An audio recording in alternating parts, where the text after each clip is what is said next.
Hello everyone, welcome to knowledge of law. Guys, आज की video में हम बात करेंगे कि जैसे जो स्टूडेंट्स होते हैं, जैसे उनकी लॉ कंप्लीट होती है तो उनके माइंड में ये बहुत एक क्रिएटिविटी होती है कि हम तो भी क्रिमिनल लॉयर बनेंगे, हमें तो क्रिमिनल मैटर्स देखनी है। क्यों?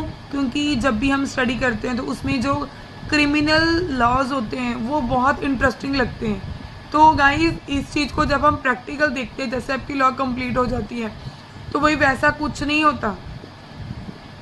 एज ए बिगिनिंग, जब आप शुरुआत करते हो, जब भी आप किसी सीनियर एडवोकेट के अंडर, जब आपकी लॉ कंप्लीट हो जाती है तो सीनियर एडवोकेट के अंडर जब आप प्रैक्टिस करते हो तो तब भाई क्या होता है कि तब आपको कुछ नहीं पता होता। आप जिस भी एडवोकेट के अंडर प्रैक्टिस करते हो आपको नहीं पता होता कि वो सिविल प्रैक्टिस करता है, क्रिमिनल प्रैक्टिस करता है। आप एज एन प्रैक्टिस स्टार्ट कर देते हो।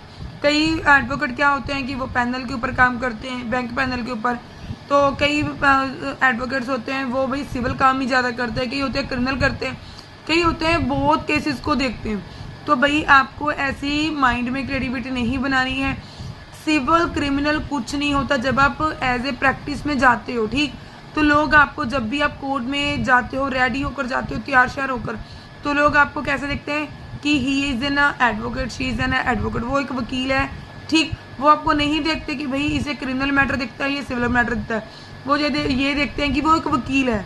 तो लोग क्या आते हैं कि भाई आपसे अपनी मुश्किल का हल ढूंढने आते हैं। जो भी उनकी प्रॉब्लम होती है वो आपके साथ आके डिस्कस करते हैं एंड उसका जो भी सोल्यूशन होता है वो आपसे पूछते हैं। उनको ये नहीं पता होता कि आप क्रिमिनल मैटर को देखते हो, सिविल मैटर को देखते हो।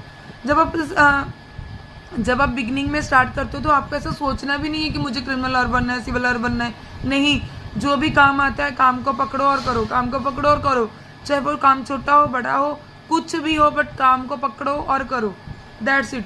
ऐसे ही आपको अगर बेल्स आ रही हैं, क्रिमिनल मैटर्स आ रहे हैं, उन्हें पकड़ो और करो। सिविल मैटर्स आ रहे हैं, सिविल मैटर भी मैं आपको बताऊंगी कि कौन से सिविल मैटर में इंक्लूड होते हैं चीज़ें और कौन से क्रिमिनल मैटर में इंक्लूड होती हैं चीज़ें। तो गाइस, सिविल क्रिमिनल कुछ नहीं होता। जब कोई भी नवा यंग एडवोकेट प्रैक्टिस करने जाता है तो भाई उसे ज़रूरत होती है काम की। तब इस चीज़ को माइंड में मत बैठाओ कि मुझे क्रिमिनल लॉयर बनना है, मुझे सिविल लॉयर बनना है। बस काम पर फोकस करो, अपना काम करो, सिविल हो क्रिमिनल हो, आपको काम पर फोकस करना है, काम करो। और धीरे धीरे जब आप 10 साल की प्रैक्टिस हो जाए, जब आपके 1 एंड मोर आपको एक ही तरह के हज़ारों केस आने स्टार्ट हो जाए, मोर देन वही केस आ रहे हैं, तब आपके पास ऑप्शन है कि आप क्रिमिनल करो या सिविल करो, ठीक है। तो अगर आपको हमारी वीडियो अच्छी लगती है तो इसे लाइक करना, शेयर करना, चैनल को सब्सक्राइब करना।